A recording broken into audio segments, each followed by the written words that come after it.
CVM's Deck Tech. You can certainly check that out on our coverage page. Again, Brian Bronwyn and CVM playing the exact 75. They're both 6-1. CVM 6th place on our leaderboard. Andrew Shrout, number 28 for our seasonal rankings. We'll be following with the rankings like this all year long as players try to accumulate Open Series points to qualify for our end-of-year Players Championship. VanMeter has an actual shot here at being the Season 1 champion. Yeah, no, he definitely posted some good results. He's clearly active about attending the Opens early on this year, as his drive out to Indianapolis indicates. I would expect to see him actually at all the January shows. I would not be surprised to see him at all 4. I would not be surprised either, even to make him maybe make a trek to Orlando to go to that show. I wouldn't be surprised. Columbus, I think it's a lock that he'll be there. If he's here, he might as well be at Columbus, yeah, right? I think Baltimore's not. That's not far. I know he'll go to that show too. Yeah. So the only one probably in question is Orlando, and it wouldn't surprise me if he's chasing points. And I know he intends to play a whole lot of Magic this year, that he would make the trek to Orlando. Shrout, kind of in the same area, honestly. He's obviously got more points to acquire, but he's kind of in the same area as VanMeter. He lives in the Kentucky area, so he could go to Columbus. He could go to Baltimore if he wants to make a longer drive. He obviously made the trip over here. It's about 3.5 hours from where he lives, so maybe we'll see more of him as well. Yeah, and I don't know if any of you watching the coverage are familiar with Chris from a couple of years ago, back when the Open Series Players Club was a little bit different. And CVM successfully leveled himself to the highest level. He went to everything. Yes. I mean, when he was chasing points, he went to everything. He went to everything. So it would not surprise me to see Chris become a real fixture of the Open Series this year. The man likes the game. He does. It's just that simple. So we'll see if he's able to work his way towards. And he said in his article at the beginning of the year that his goal is to be playing the Players Championship at the end of this year. And I know when he was goal-oriented and wanted to be level 8 many moons ago, that he was able to get the job done and do that. So we'll have the Beard, yes, the true Beard, Soldier of the Pantheon, going to start here for Shrout. Be on the draw. He's going to play a Stomping Ground tap and pass it back. So whose side of the matchup would you like to be on here? It's obviously these are two decks we don't see a ton of. I think I want to be on the green-red side because they have mana acceleration. I feel the same for the same reason. I think the fact that you can get out ahead of the green-white deck is a really, really big deal. Now, VanMeter doesn't have Elvish Mystic or Sylvan Caryatid this game, so he's off to a much slower start. And what that's going to allow Shrout to do is make his cards that cost a little bit more mana but are still powerful actually not get trumped ahead of time. So, he'll have Advent of the Worm, at a timely manner. Mm-hmm. Where he might not be able to do that otherwise because VanMeter is pushed ahead and Shrout would have to use Advent of the Worm defensively. But now he can actually use it offensively, and that is a big change in how good the card can be. Yeah, and Advent is an incredibly powerful card. Doesn't get to see a ton of play relative to its power level because the deck building cost is so high. The colored mana requirements are so significant, but made no mistake about it. In control matchups, it's your best card, and in beatdown mirrors as well, it's your best card. Shrout could have played a Celestial Charm on the end step there to take a 2/2 and just kind of keep forcing through some damage. However, he opts to hold it, and I think for good reason. He's in a matchup where, his opponent has some very large creatures in the deck. You see there's a Pelucranos in VanMeter's hand right now. There are other ways to increase the power there with Gore-Clan Rampager and Boonsater and stuff like that. So I think that the mode that Shrout's going to be using the most here with Celestial Charm is actually the exile target creature with power 5 or greater. I think making a 2/2 is going to be rather irrelevant a high percentage of the time, but +2/+2 and Trample could certainly come up as well to be able to trade up, as here's a Pelucranos right now. And this is part of the reason, again, that I think he opted to hold that Celestial Charm. Yeah, it's very unlikely the game is going to come down to a lot of little pressure. Mm-hmm. It's going to certainly Andrew deck does have some beatdown draws, and that's good if he can get those. But it's going to come down to who can get the last big impactful creature to stick. And there's an immediate exchange that not surprised to see at all there of make an Advent of the Worm, Celestia Charm, your Pelucranos, get in here for 7 points of damage. Now you're facing down a 5/5 Trampler and you have to play defense. And the last time we watched VanMeter play, the defensive capabilities of this deck were not very impressive. No, it's definitely a deck about getting out on the front foot and then leveraging the big creatures and all of your mana that way. Skylasher's going to come into play. Shrout immediately shows VanMeter a Banisher Priest, says, I've got it all. Your Pelucranos is no good, and Shrout is going to win game 1 here very, very quickly with his green-white aggro deck against VanMeter and his green-red monsters deck. Again, you have to remember one thing, too. Shrout, this was a deck that was on no one's radar coming into the Invitational. And he was able to top 8 that tournament with just a deck that, when you look at the deck list, it's like, I mean, this version is a little bit different than the Invitational one, but it's just, how can you play this deck when the mono blue is, arguably one of the best decks in the format? But he really took the standard metagame by storm last weekend. Yeah, and 2 Skylasher, 3 Mistcutter Hydra, and an additional good base of creatures.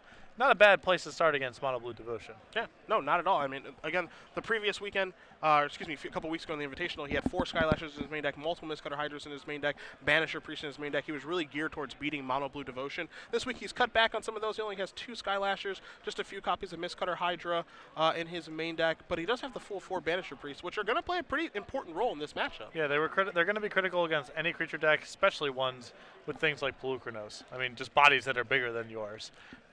We'll take a look at VanMeter's sideboard here first. He's got a copy of Rurik Thar. Not going to need that for this particular matchup. 4 copies of Mistcutter Hydra. Again, not very good in this matchup. 2 copies of Destructive Revelry. I think he's targetless. Basically, on Shrout's deck.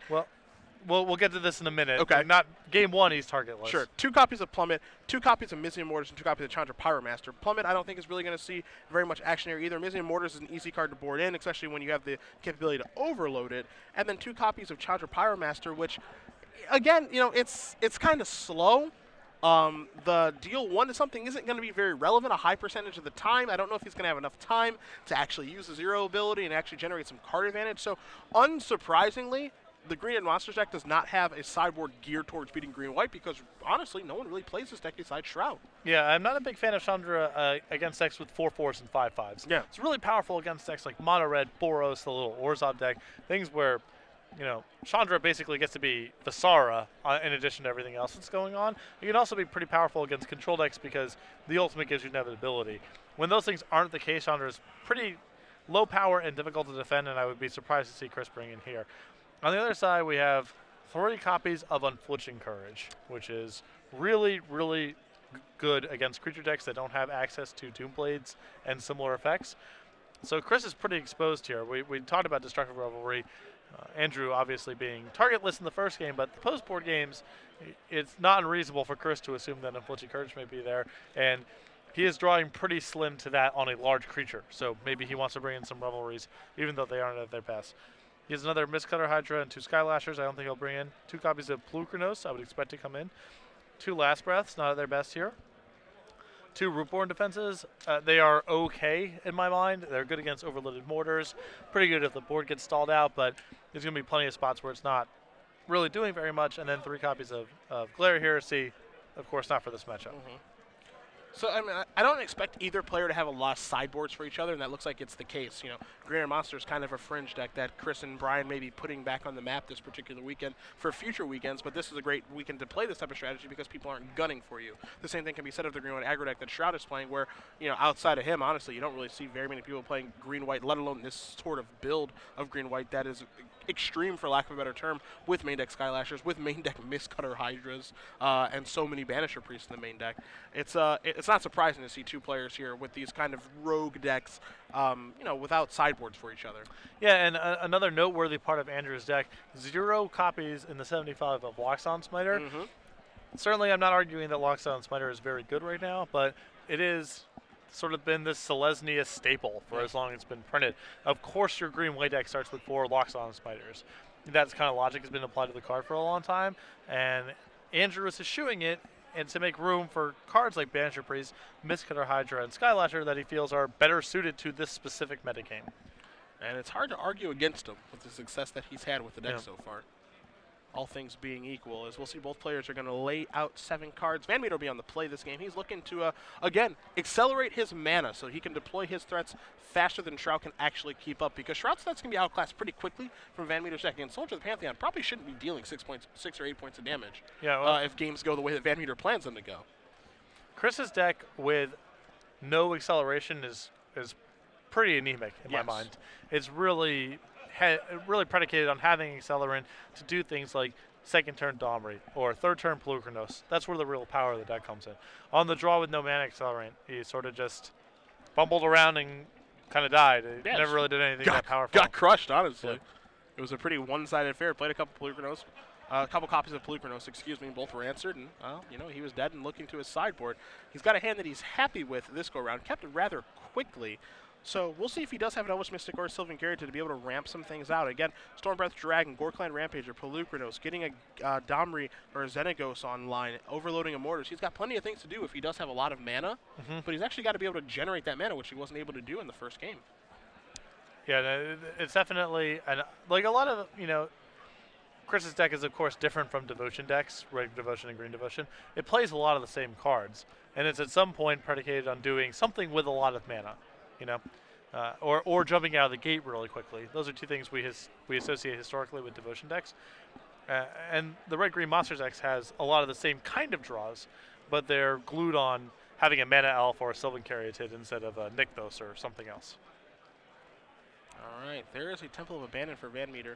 So, no mana accelerant to start. He's going to put the top card on the bottom and pass the turn back. Shrout is going to take his draw, experiment one off of the top. He does not have an untapped green or white land, so he's just going to play a Selesnya Guildgate and pass back.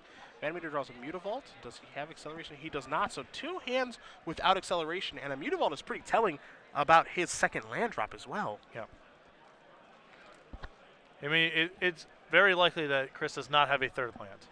There's a Fleece main line, and he doesn't. Hey, do you see a mountain there? And there's a Sylvan Caryatid off the top, a little late, but not so bad. Better late than never. Fleece main line, a card that's received a lot of attention when Theros was spoiled, has kind of yet to live up to its hype, but we see it here in Shrout's list.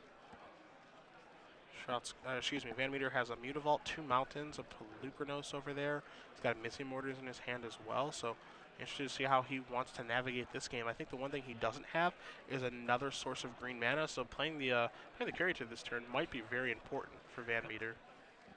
He's going to play a Mutavault, and he is going to play a Caryatid. And one thing I think that he's doing here, Patrick, is he's masking the fact that he has enough red mana from Mizzium Mortars to overload it. That's why you see him deploying Mutavaults, and he might just drop down a basic mountain next turn and kind of gloss over the fact that that's what he's got, as Fleece main line is going to come into the red zone. Temple Garden going to come to play untapped here for Shrout.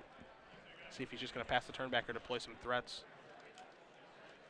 Some threats it is. Experiment 1. And Voice of Resurgence to evolve Experiment 1. So let's see what VanMeter wants to do on his turn. He's going to take a draw. It's a Temple of Abandon. Well, now the mystery is going to be revealed about this, about the Mizzium Mortars. That Overload's going to be online because Chris is almost certainly playing his Temple this turn. I think it's kind of interesting, right, where you can play the Temple, scry, play the Pelucranos, expect it to die, and then set up the Mortars the next turn. He's just going to play a Mountain. Okay. And he's going to play Stormbreath Dragon to hold the fort, maybe try to get Shrout to extend a little bit here. Yeah. Can't Selesnya Charm that for a multitude of reasons. Or Banisher Priest, too. So this is, the Stormbreath Dragon is actually a better defender this turn than Pelucranos would be. There is a forest from Shrout. Now he does have access to Advent of the Worm. Temple Garden provide the second green that he needs. See Shrout's board there, Voice of Resurgence, Experiment 1, which is a 1-1, and Fleece main line, which is a 3-3, and 1 mana away from going monstrous. Shrout deciding if it's time to deploy another copy of Experiment 1, or do I just leave mana up for Advent of the Worm? I have to imagine that this is, since this is pretty clearly Advent of the Worm this turn, that Andrew is just trying to bluff with his body language. Okay. Maybe reel him in a little bit here. If you're Shrout, you think, okay, what's the worst case scenario if my opponent plays a Mizzium Mortars with Overload next turn? I can play Advent of the Worm in response, raise the power level on my Experiment 1, remove the counters to regenerate it. I lose my voice, but I get the token, which is probably better anyway. As here comes Voice of Resurgence. Interesting. So Andrew saying that he's willing to essentially suicide his Voice of Resurgence in. Yeah, he wants the token instead. Okay. Okay, I see exactly what he's doing here. So he suicides this, and it's gonna evolve both the copies of Experiment 1. Okay. So how good is Mortars right now? Still seems pretty solid to me. I mean, he gets to regenerate one of his Experiment 1s, and Selesnya Charm can save another creature. I think VanMeter is kind of priced in the situation of casting it. So Shrout does have a Selesnya Charm in his hand that he can give a creature +2/+2. So let's see how things would settle here. If If he does pump up the Voice Resurgence token, it becomes a 6/6 with 4 damage on it, but he'll lose an Experiment 1 and a Fleecemane Lion, so the Voice would actually die due to state-based. What's the best choice here? Maybe just saving the Fleecemane Lion? Yeah, because Fleecemane Lion and Regenerating Experiment 1 also... yeah, this seems like the best save here. Yeah. I leave him with the most stuff. I wonder if he wants to get in there with that dragon. Is it time to start racing now? Oh, with a Peluknos in his hand, he has a reasonable amount of power in his hand. It's certainly appetizing to want to start racing here. Shrout's got 1 card left in his hand. It's an Advent of the Worm. You know, you could attack for 4 here, put Shrout down to 14. Or yeah, attack Shrout, put him down to 14 with the dragon. Shrout draws his card, attacks for at least 4, maybe more. If he plays Advent of the Worm pre-combat, you evolve Experiment 1. If you draw land, you can put Monstrosity on the Fleecemane Lion. Maybe defenses, maybe a little bit better here because you just think your hand and your draws are better if you're VanMeter. Yeah, I think it's hard. Chris to me feels like a pretty strong favorite if the game goes on for a long time. So Sure. I would be trying to hang back if I was in his seat. Shrout draws a card, immediately puts a land into play for Fleecemane Lions. Now you can represent 2 different things here: Fleecemane Lions, Monstrosity activation, and Advent of the Worm. Now, of course, if you're VanMeter, you also are aware that, hey, the green-white deck has a lot of instant speed stuff. They've got Rootborn defenses, which clearly Shrout did not have this go around. They have Advent of the Worm, Boon Satyr. There are a lot of things that you can do with 5 untapped mana in a green-white deck. See, VanMeter scry with Temple of Abandon. Now he's considering, does he want to play his Pelukrinos? It looks like the answer is a resounding yes. So the 5/5 Legendary Hydra is going to come into play. Last 2 cards there are Sylvan Carrington and a Mountain for VanMeter, and now he is going to attack with a dragon. How do you like this shift here? It feels a little risky. I mean, you know, Shroud's down to 1 card in his hand, so he basically needs to have a good card in his hand and then a good draw step, but this still feels like a risk that I would not be willing to incur if I was in. Celestial Charm and Banisher Priest really turned this game around for Shrout. Right. For example, last turn, Chris with the land that he had left in his hand could have said go, passed, and Stormbreath Dragon could hold back again. Monstrous Stormbreath Dragon, and then untapped and started a race with a much shorter clock. Sure. He has a lot more ground to make up this way. VanMeter's going to take the 5. He's going to go down to 12 from the Advent of the Worm attack. Shrout looks at his card, and he just passes the turn back. So VanMeter is going to take a draw after untapping his permanents. Let's see what he finds. It's a Domri. Gonna play a Mountain. Let's see what Domri represents in this game. Can tag Experiment 1. It's fine, nothing exciting. Can't take care of Fleecemane Lion because it can go monstrous in response. Maybe you just want to activate Storm Breath, make it so it's a 2-turn clock. Yeah, I would. I mean, is Stormbreath Dragon not a 2-turn clock if he just hits this turn and plays Domri? The answer is no, right? Yeah. He goes to 10, and then it's only 7. So, yeah, Domri doesn't do a ton to advance Chris's board this turn. And if that's the case, it's probably best to ignore it. Yeah, I think if you're VanMeter, you have to assume that, like, you know, what kind of outs does my opponent have to Stormbreath Dragon? Me just going Monstrosity, let's get this game over with in 2 turns. And I feel like the answer is not very many, and it looks like he comes to that conclusion as well. So he's going to attack with Stormbreath Dragon before damage, activate the Monstrosity on this, see if Shrout has a card to play. He does with a top deck Advent of the Worm. Okay, so a 5/5 is going to come into play for Shrout, and Experiment 1 is going to evolve into a 3/3. An attack here for 7 is going to put Shrout down to 7, facing lethal on the next turn. VanMeter is still okay. Yeah. Let's see what Shrout draws for the turn. Everyone's going to come into the red zone. How are you blocking? Save the most damage. Pelukrinos in front of a 5/5, and wall in front of. I guess it kind of doesn't matter. It absorbs 3 on any block. I think a top deck Boon Satyr gets it done, right? No matter what, because that accounts for 4 damage. Yeah, I mean you can't. Okay. All right. It's a forest. I was going to say a top deck Boonsader gets the job done there. But Shrout does not have it, so we'll go to a third one here between VanMeter and Shrout. Green-red monsters versus green-white aggro.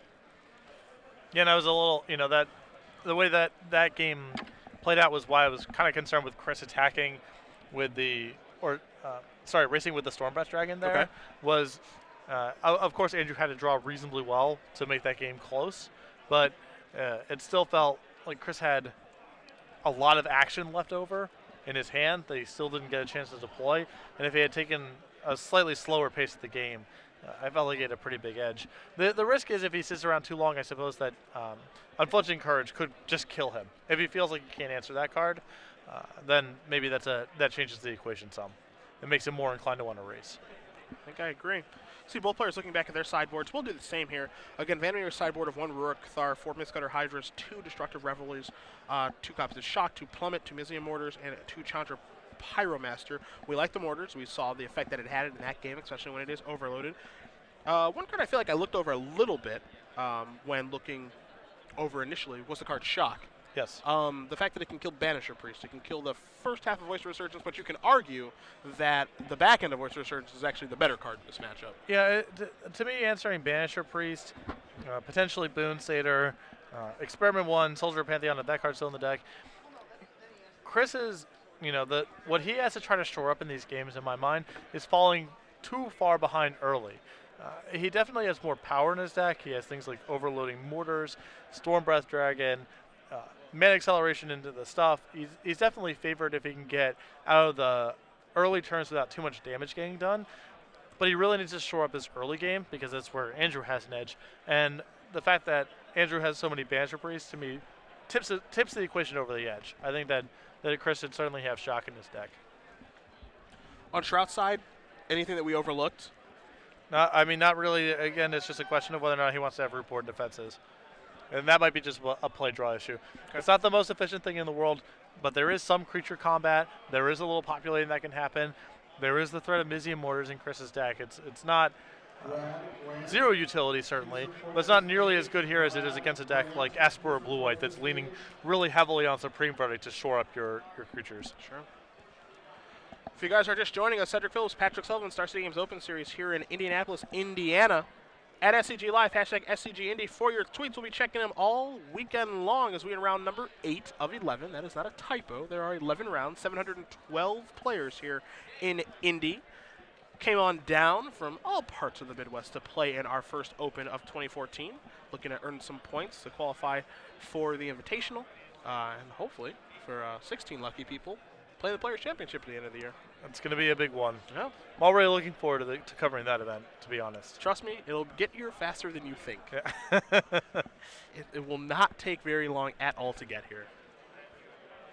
Shrout is going to be on the play in this third and final game, as he did lose game number 2.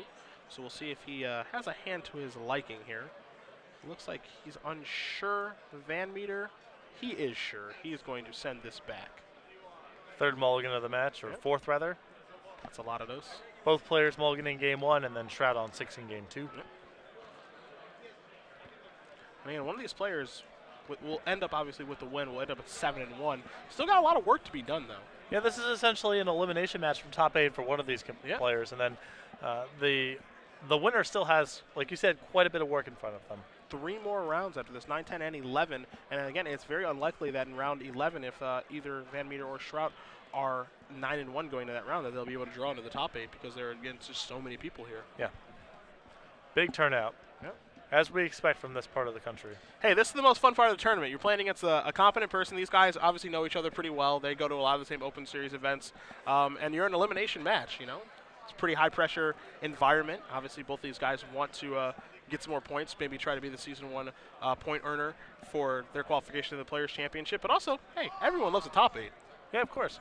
Especially if you're in Chris's position where you drove however many hours, 8 or 10 hours. 8 or 9 hours from Roanoke, yeah. Yep.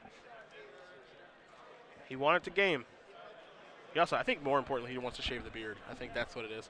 He feels like he has to go to all the tournaments now because he needs to get rid of this thing. Yeah. He made a promise.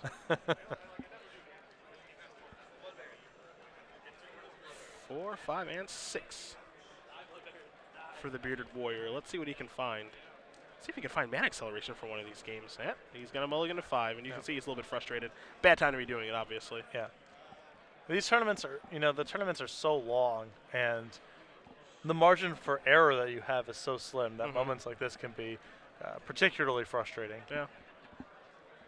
The thing too is, speaking with VanMeter about the match that he lost, he said I felt like I played a great game in a game 3. He lost on turn 4 of extra turns. Like, I felt like I played a great game and made a bad block in the last turn of the game where I would have won on turn 5. And I'm like, man, that's really tough to take. You start the tournament 4-0, and that's how you end up getting your loss. He's like, yeah, it's really frustrating, but I'm just trying not to think about it very much. And now the second loss that he takes, inevitably, Mana Screw is going to come up at some point in the 11th round tournament at the wrong time. You like it for it to be maybe game 2 when you're up a game, or something like that, not game 3 when you're on the draw mulliganing. It's a pretty aggressive deck. Yeah, and Chris, to his credit, is pretty zen-like in my opinion about how he approaches tournaments, and he very rarely gets flustered or aggravated, or even when he loses, just understanding that this is a long day and there's going to be bumps in the road. He's going to lay out 5. Let's see if he can find the perfect 5-card hand. 4. He's got at least 1 land. All right, he says he's going to keep it. I think he's on a 1-lander. He's got a Mystic, too. And Shrout doesn't have an early offense, so there's a land and an Elvish Mystic. So he's got a backup Elvish Mystic. So maybe if he can find some red mana, play a turn 2 Domri, hey, you never know. Yeah. Take a draw. It's a Destructive Revelry. And there's another Elvish Mystic, and now a Scavenging Ooze. So, hey, okay, he gets to play some Magic here. With red mana, this hand could be pretty solid. I wonder what he's concerned about with Revelry being. Oh, Boon Satyr. Never mind. I'm trying to think of what it can kill. Yeah. Unflinching Courage. Yeah, sure. Okay, good card to sideboard in. We didn't know. There was we were discussing it a little bit during the sideboarding. I would have believed either thing happened. Sure. If Chris brought it in, I wouldn't have been surprised, and if he didn't, I also wouldn't have been surprised. Trying has the Banisher Priest in his hand right now. He's also got a copy of Advent of the Worm. I think there's a Voice of Resurgence also hanging out, and he is going to deploy the Voice right now and pass the turn back. He doesn't really have a lot going on, so if a VanMeter can actually find a red source of mana, we're going to have a wildly different game here. Mizzing Mortars, he is far away from, however. And VanMeter does just have to pass the turn back. And of course, this isn't the first time we've seen a 2-color deck have some mana issues. It's kind of funny that the 3-color decks have better mana than 2-color ones, but that just happens to be the case. Yeah, most 2-color decks are, in reality, 1.5 color decks. Yeah. They're leaning heavily on 1-color mana and using some dual lands to splash a second color. The Red Green Monsters deck is a 2-color deck. It's playing a bunch of force and a bunch of bounds, a bunch of red stuff and a bunch of green stuff. So it's a lot more sensitive to its colored mana situation than a lot of the 2-color decks of the format that are actually 1.5 color decks. Force Resurgence gets into the red zone. Shrout plays his 4th land, his 2nd green source, which means the Advent of the Worm is on. A mountain here from VanMeter turns on his hand now. So a step in the right direction for him. He can cast the Planeswalker. Mortars doesn't really have a very good target now, and obviously Revelry is targetless at this moment. But if you're VanMeter, you have to assume that a 5/5 Worm with Trample is coming in on your end step. Yep. I can't imagine much else happening other than Domri plussing it and saying go. Yeah. And even then, that's not that great of a turn, but what choice do you really have? It looks like he's going to cast Mortars. You can go to plan B here, which is using this to make his Ooze a 3/3. Yep. There's your Elemental token. And pass the turn back. So, unsurprisingly, a 5/5 is going to show up. So Shrout's going to quickly untap. He'll take a draw step again. Don't forget about the Banisher Priest that Andrew does have in his hand right now. Just draws a Temple Garden off of the top. Also has a Rootborn defenses as well. So things are going to get kind of hairy here for VanMeter. Yep. Again, I'm kind of with you where Rootborn defenses is a really situationally dependent card, but we are certainly in that situation right now. Oh, absolutely. I mean, one of the ways that Chris can catch up in this game is with somewhere down the line in overloaded Mortars. Defenses shut that off, and just the board's also starting to get stalled, so creature combat's now a thing, and defenses can be powerful in that setup as well. Slicing in Guildgate is what Shrout's going to play. Now he's going to play a Banisher Priest in the first main phase, likely going to be targeting the old Scavenging Ooze. Oh, wow, interesting. I take it all back. He's going to take care of Elvish Mystic. He says, all right, I'm going to remove that that Voice of Resurgence to turn my Ooze into a 3/3. And now Domri's looking a lot better. It's possible that Andrew's hand is so powerful that all he's cared about is cutting Chris off of mana. Okay. I thought we were going to immediately see that take care of the Scavenging Ooze. We'll see if that comes back to maybe hurt Shrout a little bit here. I like him cutting off the mana here. If he has a Rootborn defenses, he has so much power in his hand. The game's not going to go on for that much longer unless Chris has a pretty awesome sequence of draws, and removing some of his mana shuts some of those doors. Conservative attack here from Shrout. He could have got in there with the elemental token and traded with the ooze. He opts not to. Leads me to believe he has another Banisher Priest in his hand, as VanMeter's going to draw another mountain. So if he's able to find maybe another red source, he can find himself a little Dom reaction. Or excuse me, a little Mortars action. But first we're going to do a Domri. That's going to come into play. See if it's going to go up or down. Down is certainly the most appealing. Using Ooze to fight Banisher Priest? Yeah, and get your elf back. I think that's the most appealing. Putting another creature in the graveyard? Yeah. Turn your Ooze into a 4/4. We're still without an answer to the worm, but the rest of the board is shored up at this point.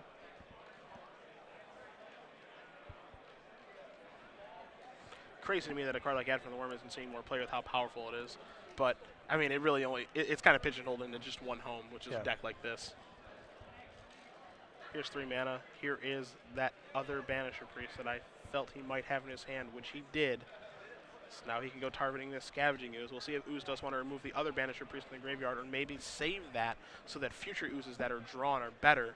VanMeter opts for the first part of that play, so he's going to remove that now. Push life total up a little bit, but Priest is going to take care of that Scavenging Ooze. And now the Voice of Resurgence token is happy to get in since it is a 3/3, and we do know that Shrout has a copy of Rootborn Defenses in his hand, so a pretty foolproof attack as Domri is going to bite the dust. A little surprised to go under Domri there with how close the game is to being over, but VanMeter going to look at the top card of his deck via Temple of Abandon. He does have his 3rd red source of mana. However, a card like Mizzy and Mortars, which wasn't going to be great here in the first place, would certainly be fine. But Rootborn Defenses, locks that plan out. Also, Rootborn might be able to just get cast here at the end of turn to make another 5/5. Yeah, I think that's most likely what's happening here. It's really hard to imagine Chris surviving combat without throwing his elves in the mix here. So you can see he's trying to figure out a way that he can work himself out of this situation. I'm not sure that one does exist. Again, he's staring at Destructive Revelry in his hand, which did not line up appropriately for this particular game. Again, there are cards that Shrout does have targets for. He does have Unflinching Courage. He does have Boon Satyr as targets for Revelry. But some high-impact targets. Yeah, neither of those cards showed up in this game. And Chris was already on 5 cards to start off, too. So you can't afford – it's basically a mulligan the 4 at that point. You can't afford for that card to be dead. You need the draw to line up appropriately that your Revelry does something. Even blow Shroud out in some fashion. I think Chris is saying that he's passing the turn. Shroud, again, taking a conservative approach where it would be very easy for him to just cast that Rootborn Defenses, but he opts not to. He's going to play a Voice of Resurgence pre-combat so that if VanMeter does have some sort of instant nonsense, it'll net Shrout an Elemental token. Shrout feels like it's time to block, so he's going to get in front of that Voice of Resurgence token. VanMeter's going to go down to 7. And now this Reborn Defenses really shuts the door. There's a Pelucranos. I'm just going to pass the turn back here. You see Shrout's going to do some math here, saying, okay, can I make another 5/5 or maybe another Elemental token, which would be a 5/5? He says, yes, I will. I'm going to cast this just to populate. I'm going to make a 5/5 in some fashion, either a Worm token or an Elemental token. Either one's going to be a 5/5. It'll be a Worm since it does have Trample. He's going to quickly untap, and I think we're going to see everybody come into the red zone in a second here. Maybe not Banisher Priest to be safe, but sure. Yeah. We're going to see a lethal attack here. Yeah, and that is going to do it. So Andrew Shrout is going to win this match, and his top 8 dreams are still alive.